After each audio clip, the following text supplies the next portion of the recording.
Good day everyone, I am Albarami Abdullah. So this is our learning objectives. So now we will start our discussion. First, the standard-based curriculum model. So it was developed by Alan Lathard. So what is standard? Let us first discuss what is standard. So standard is statement of what students know, kung ano yung dapat matutunan ng bata and able to do, ano yung kaya nilang gawin or understand and to perform after the learning process. This was also helps the teachers to observe kung ang students if they have the progress of on the learning. So next, we have this question, what is curriculum? So, this curriculum it is the collection of knowledge including the learning activities na maka-enhance ng students ng process ng learning ng students. So, in standard, it is the expectation of knowledge, yung mga knowledge na dapat matutunan ng bata in skills na dapat ma-equip to the learners and should have na depends on their grade level of the students kasi it could the skills and the knowledge na dapat matutunan ng bata is depends also on the coping mechanism of the bata or depends on the grade level and the age of the students. So we have these three phases in designing standard-based curriculum. So first, we have the development of standard. Teacher in curriculum develops use multiple sources to ensure it is relevant and research-based and globally competitive. Like for example, nito is the national curriculum policies. Example is the Department of the Education or the DepEd. It is provide the requirement learning standard competencies and the content that must be taught in the school.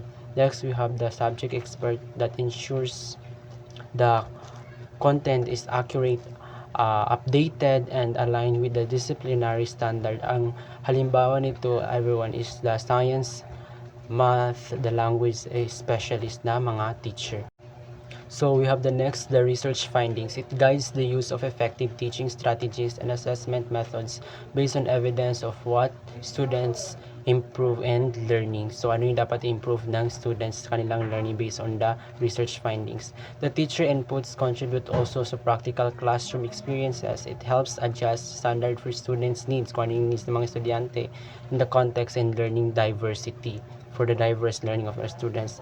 In international benchmark, like for examples, a program for international students assessment, so it helps compare performance globally and raise the level of the rigor and the quality of education into our students. So together, these multiple resources ensures the curriculum aligned, evidence-based, context-sensitive, and internationally competitive into our curriculum or into our nation. So now, after identifying different forces, policy experts, research, teacher inputs, benchmark, the next step is analyze. The teacher will analyze and combine the overlapping standard into clear and meaningful learning goals.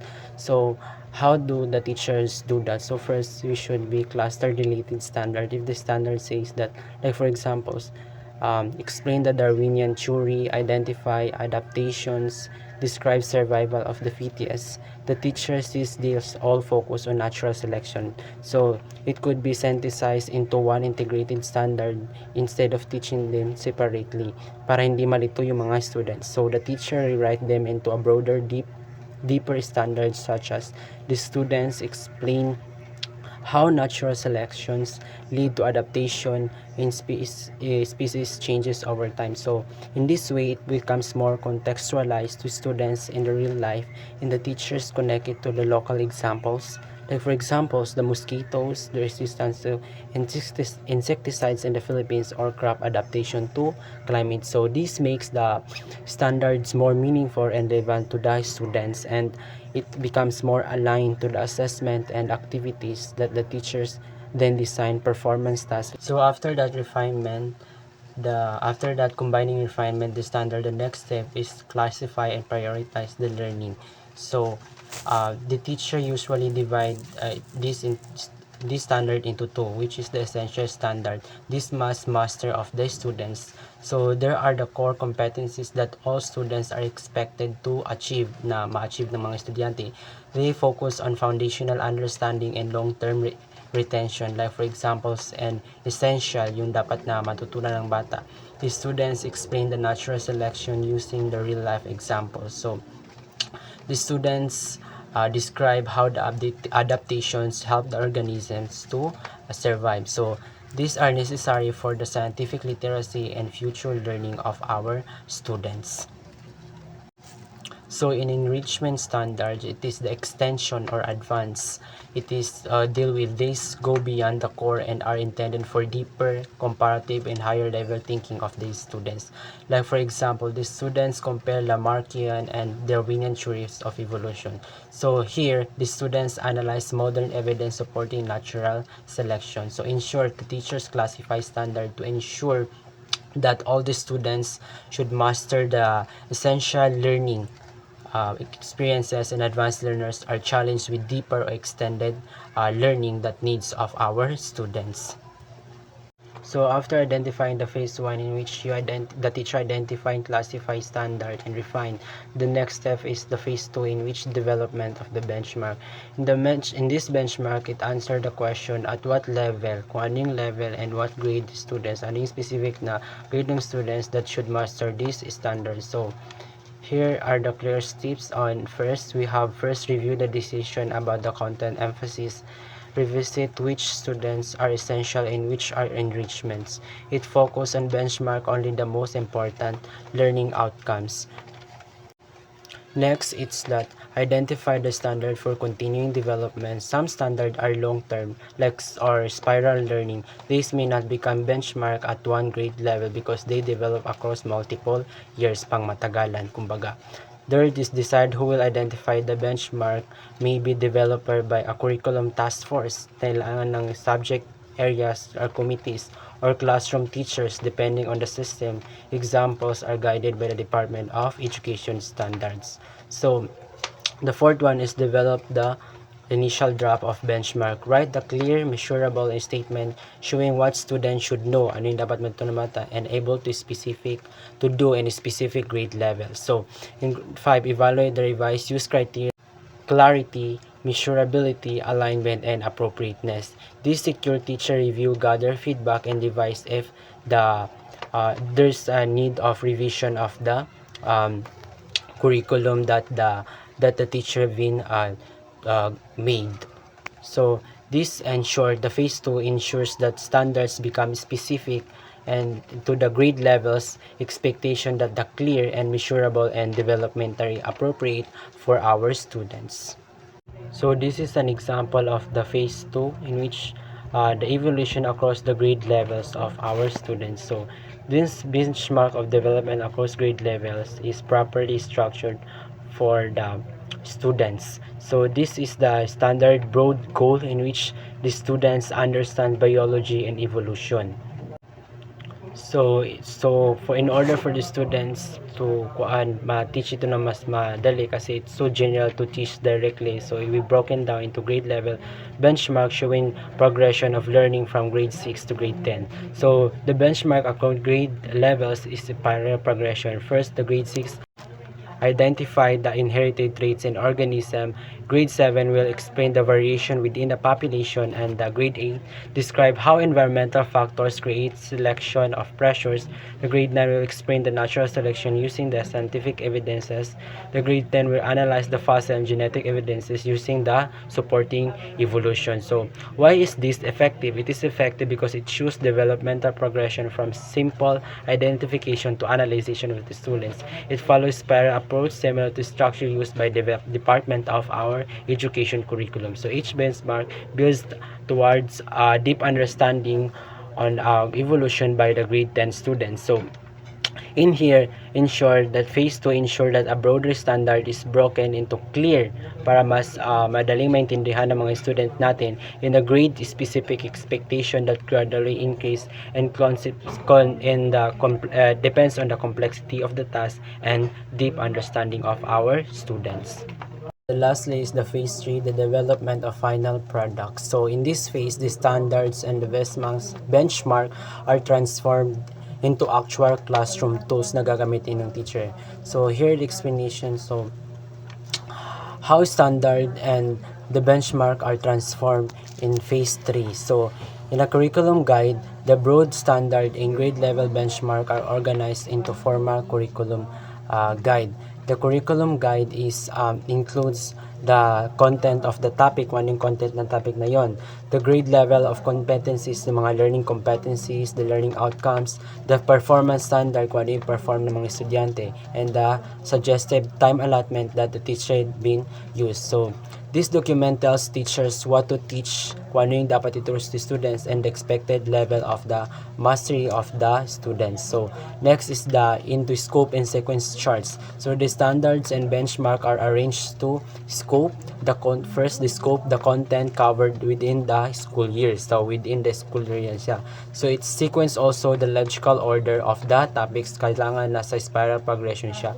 So by this, it ensures no content na gaps, and also no unnecessary repetition of the content that is being discussed by the teacher. So the proper progression from simple to complex na concept na tinuturo ng teacher. So the third one is it will turn into the learning objectives of the teacher. So benchmark are broken down into specific and measurable objectives. So like for example, the benchmark is about explaining the natural selection using the evidence. So the learning objectives could be the students will analyze the fossils with and write an explanation of the natural selection. So the learning objectives are being clear to our students. It is being observable. It is being measurable also. So this turn into assessment.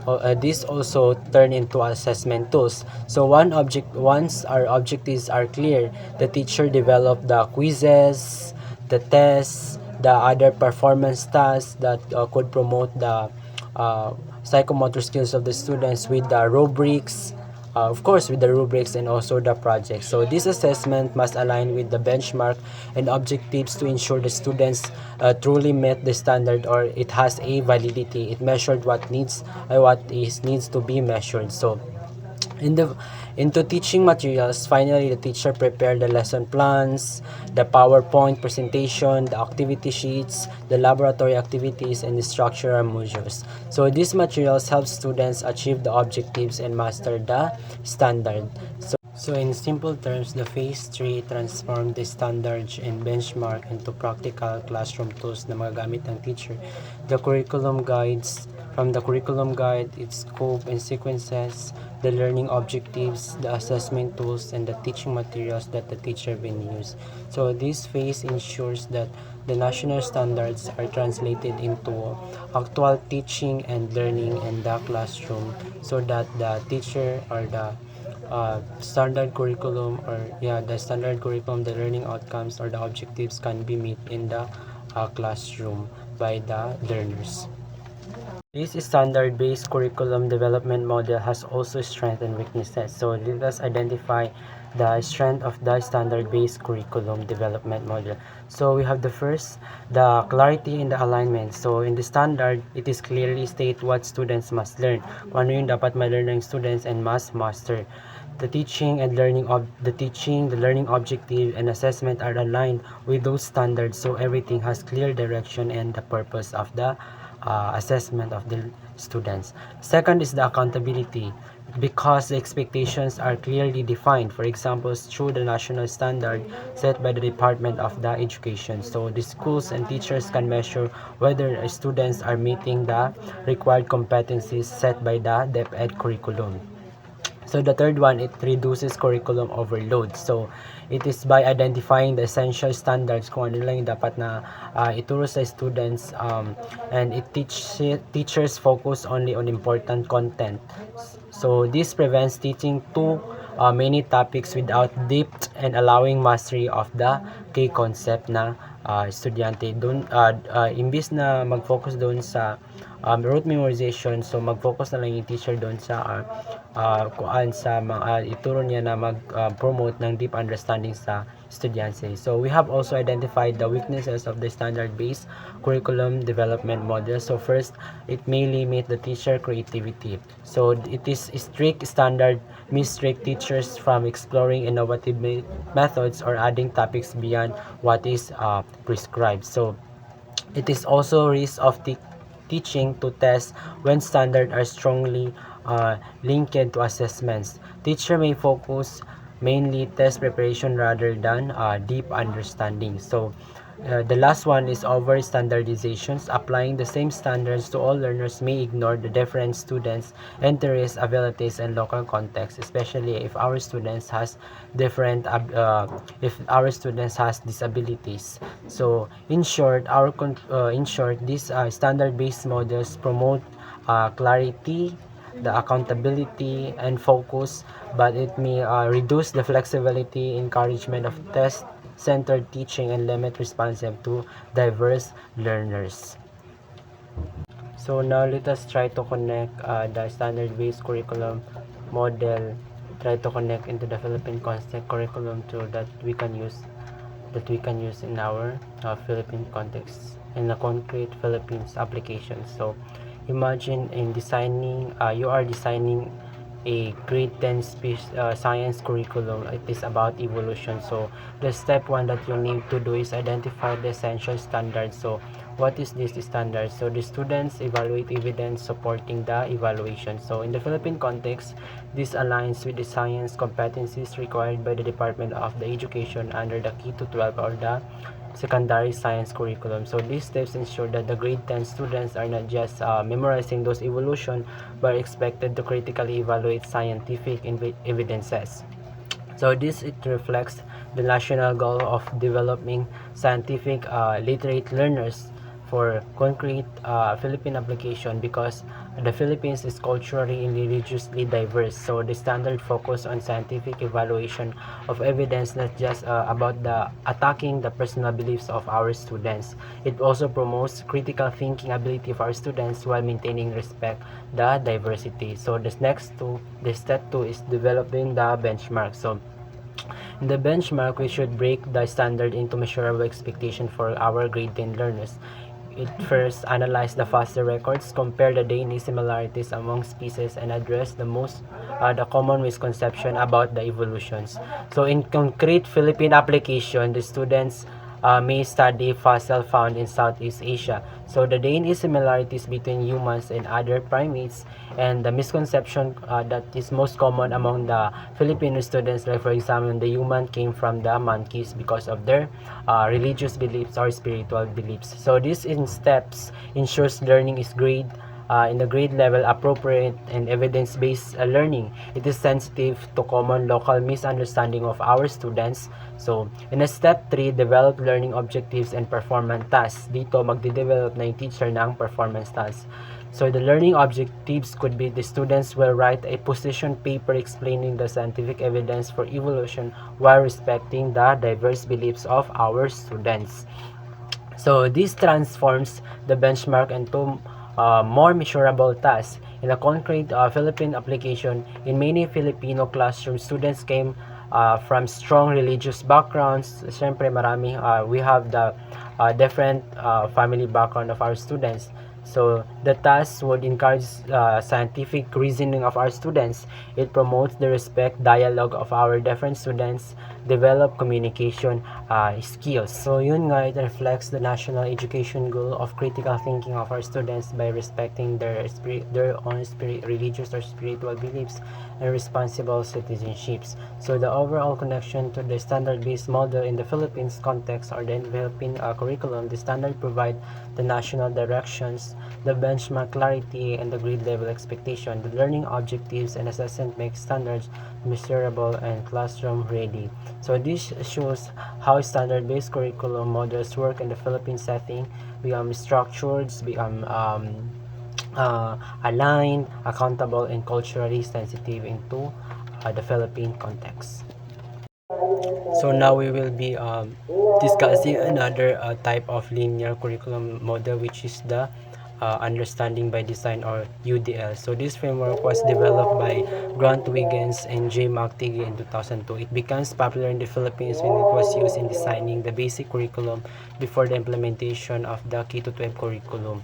So this UBD, or Universal by Design, is called backward design because instead of starting with activities, the teacher begin with identifying the learning goals and desired outcomes. So the main focus is helping the main focus of this is helping the students deeply understand important concept, not just the rote memorization or the memorization of the facts. So this UBD follows a backward process. Traditionally, curriculum planning usually starts with teaching activities, right? So but in his in here UBD starts with the question, what should students understand at the end?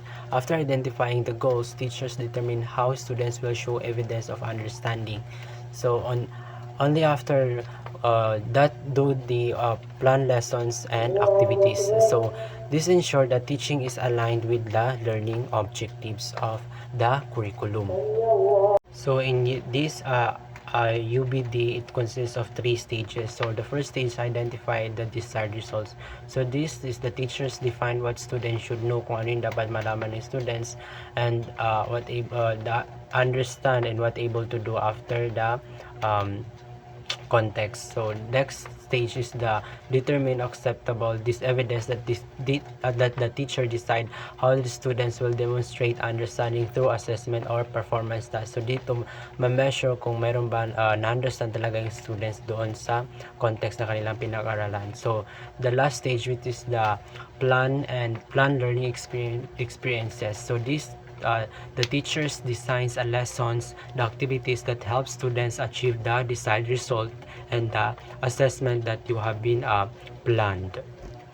On the stage 1, we have this essential question. So what is this essential question? So this essential question are open-ended questions that is formulated in the step 1 that guides the learners toward the deep understanding of important ideas and transferable concepts. So ito is gina-post ng teacher before the class will begin para mapapaisip mong estudyante kung ano ba yung pinapag-aralan nila, and there would be mapapaisip ano ba yung pinag-aaralan namin ngayon. So that is the post question. It could be a formative assessment. So in essential question in the UBD design framework by Grant Wiggins, it is are not just written statement and lesson plan. They are essential on how the unit is planned, thought, and assist. They will serve as the guiding focus of the entire learning process. So the first essential question can and should be posted in the classroom. So displaying them makes the purpose of the lesson visible to the students. When the students say the essential question at the beginning of the lesson, so they will understand kung ano ba what they are expected or ano yung gina-explore nila, and eventually answer. So it creates direction and clarity instead of thinking that they are just completing the activities. The students also recognize that each activity contributes to answering a bigger and meaningful question. So posting it allows the students to revisit it regularly, and also the teacher for remind learners of the lessons, what is kung ano ba yung main goal ng lesson. Second is essential questions.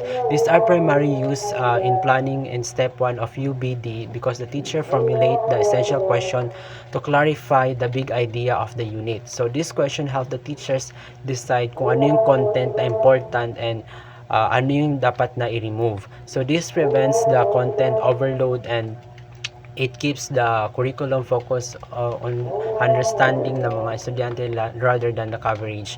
When planning lesson, the teacher asks, does this topic help students answer the essential questions? So if the answer is no, then the contents may not be essential. So tatanggalin yun ng teacher.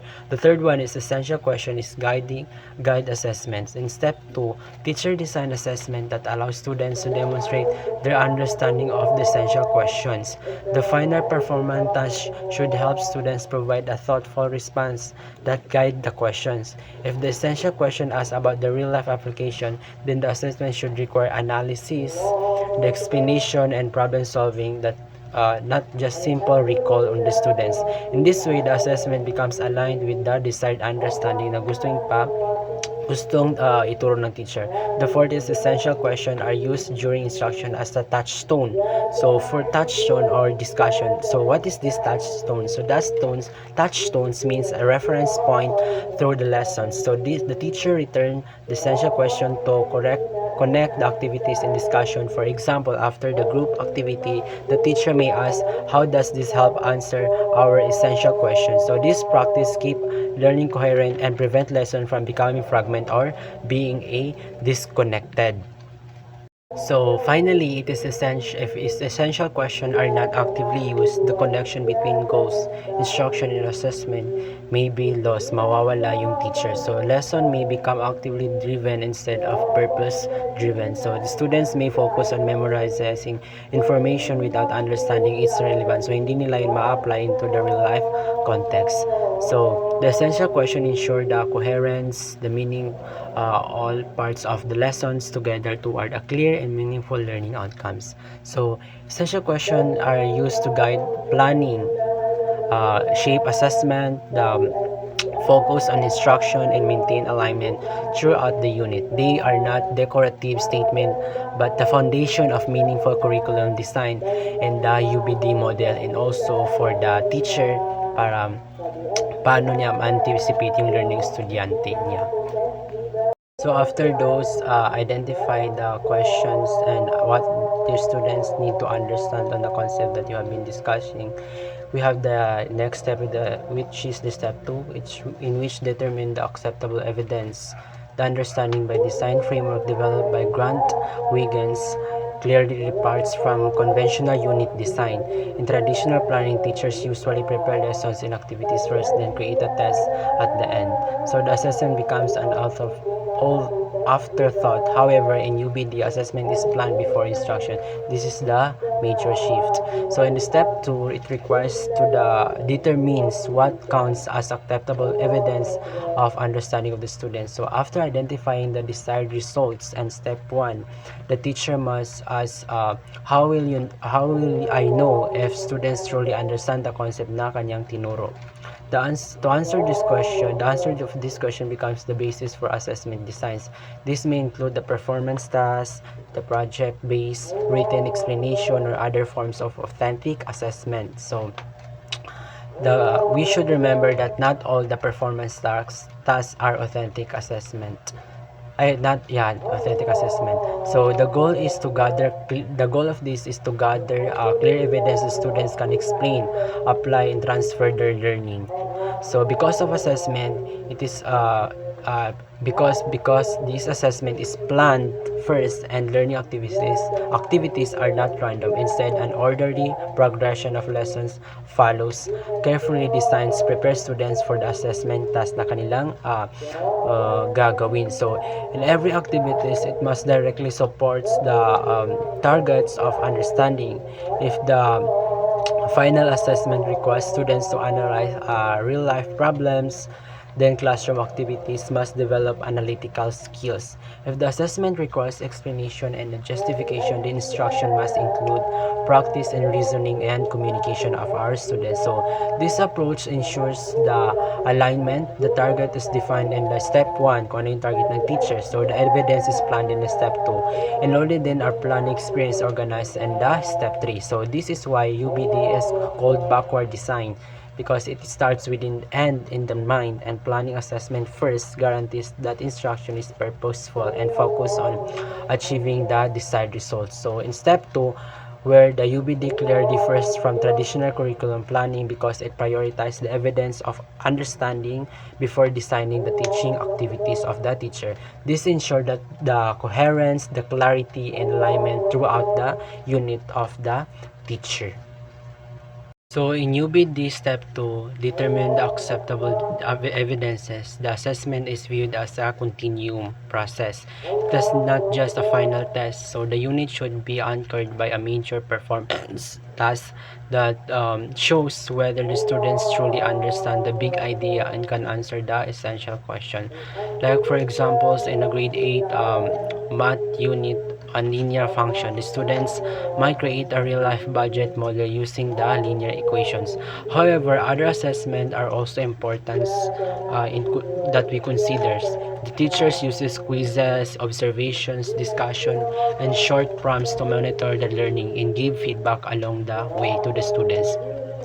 So this helps identify the misconception and support the students before the final task. So in the UBD, the assessment is continuous. The performance task is the main evidence of understandings, while ongoing informal assessment guides students toward deep learning and mastery of the context that they are been discussing.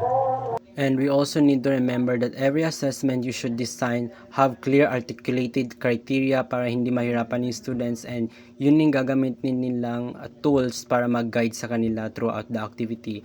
Be valid and reliable. Yun nga, valid. Kung ano yung i-measure, dapat yun yung maging resulta. Kung ano yung dapat i-measures from your objective or your learning outcomes. And reliable, yung scores ng mga estudyante hindi masyadong malayo, and provide sufficient measurement of the desired results, and encourage students to assess their own learning or the self-reflection of the students. Now we will go to the last stage of the UBD. So this stage is helps the where to framework helps teacher plan meaningful and effective learning experiences. So each letter guides instructions. So we have the first, the W, it's where and why. The students know the units, the goals, and why they are matter. Like for examples, in math unit, they say how linear function model in real life situations. So in H, it hold the students throughout the lesson. Start with engaging questions or scenarios to spark curiosity of the students para mas ma-engage sila, like showing how business tracks and like for example yung showing how business track profit and use those mathematical formulas. So in letter E, it equips the students get the skills, the tools, the practice need to succeed in such as graphing the equation before modeling a budget. So kailangan equip mo na sila sa basic concept bago doon sa higher thinking ability. So next is the R, rethink, reflect, and revise. So these opportunities reflects and improve deepen understanding of your students, like revising their project after the feedback of the teacher. So next we have the E, we have evaluate. The students assess their own progress, fostering self-directed learning and metacognition of our students. So next is the tailored. So this T or tailored, our lessons are differentiated to fit the students' interests kasi nga we have different capabilities of our students. They have different strengths, they have interests, learning styles. Examples, our students have visual graphs, visual written reports, or oral presentation orally. So we have lastly the O, it is organized activities are sequenced logically to build mastery toward the performance task. So in summary, the where to ensures lessons are purposeful, it engaging to our students, scaffolded, it is based step by step, gradual progression, it is reflective, nakaka-reflect yung mga students natin doon sa feedback na binibigay natin. It is personalized, they have different skills, yun nga, ma-personalize yung different abilities nila, well structures and guiding students to a deep lasting understanding on the concept that we have been discussing to them. As the standard-based development curriculum models, this UBD or universal-based design has also strengths and weaknesses. So let us discuss these strengths and weaknesses of universal by design. So the strength of understanding by design or UBD or backward design, first focus on deep understanding. So the students learn a big ideas and apply knowledge instead of rote memorization. So like for example, creating a life budget model in math unit using the linear function. Next is the alignment of goals, assessment, instruction. So the lessons and assessments directly support learning, objectives. Like for example, every activity help answer the essential question: how can we use the linear equation in real life situation? So it also authentic performance-based assessment. It emphasize the real world task over the quizzes. So nakafocus siya sa real world task or the real life application of the um, context na inyong pinag-paralan. Like for example, writing an essays, modeling budget, or analyzing a case study, A1 case study. So we have here another strength supports reflection and metacognition of the students. So the students may rethink, reflect, and revise their work. Like for example, revising a project based on the feedback of the teacher or based on the criteria that is being given by the teacher. It also flexible for contextualizing. So the lessons can be tailored to students' need and local context, including the Philippine culture and the community culture and community issues. So the weaknesses of the understanding by design or backward design is first, it is napansin nyo, it is more time consuming than standard based learning. How? Because it is need to align with the goals. The assessment and the task requires significant effort for the teacher. So next, it's require teacher expertise. So it is needs for deep context knowledge and skills in crafting the essential question and performance tasks of the teacher. So it also lastly, it also resource demand. So in order for effective implementation of this universal by design or backward design curriculum, it is effective, it is has a resource demand. It is more effective implementation may need a lot of materials kasi nga you have individual students and the technology of support of the teachers. So that is the strength and weaknesses. So now let us connect it in the application of the UBD in the Philippine curriculum or the Philippine context. So first, in the stage 1, it is identify the desired results. So in the Philippines curriculum, teacher use step 1 of UBD to define clear learning goals, big ideas, and essential question that aligns with the K-12 or MATTAG curriculum. This ensures that students focus on what is most important instead of memorizing the excessive context. For example, in grade 8 science, rather than teaching all types of energy superficially, the teacher can focus on understanding how energy affects daily life. So the essential question, how do energy transforms impact our homes and communities? So this guides all learners activities and assessment, making the lessons purposeful and meaningful for Filipino students.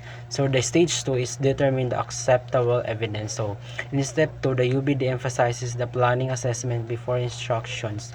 So in the Philippine context, it allows the teachers to ensure that students are learning in the way that are measurable and relevant. And authentic assessment such as a project-based presentation or performance task, it shows whether the students can apply the knowledge in real life situation. For example, students may design a renewable energy project to demonstrate the understanding of energy transformation. Along the way, the formative assessments such as quizzes, observation, and guide discussion help teachers track progress and provide feedback, ensuring that students are developing the skills and understanding needed to succeed. So in stage 3, the planning learning experience is where to. So in stage 3, focus on designing the meaningful and engaging lessons to our students. It guides students forward to toward the task performance task that they have been going. So in the Philippine context, teacher can apply the where to framework to make lessons culturally relevant and student centered. For example, in the science unit energy, the W is where and why students understand why the unit master by connecting it to the energy issues in the Philippine communities. In Hook or Double Edge, it used engaging scenarios like power outages or solar energy in barangays to capture the attention. And E, it equips provide necessary tools, knowledge, and practice for students to succeed. And R, rethink, reflect, or revise. Students revise their project based on the feedback, deepen, and also deepen their understanding. The E, evaluate students' self-assessment their learning using the rubrics that give by the teacher, that take tailor activities that are adapted to students' interests, learning styles, and abilities, supporting the inclusive education. So the lastly is organized. Lessons are structures to gradually build toward the final performance task instead of superficial covering these topics. So this lesson ensures lessons are engaging, meaningful, and align both students' needs and the curriculum. And this end our discussion. Sukran for listening, everyone. Mabuhay!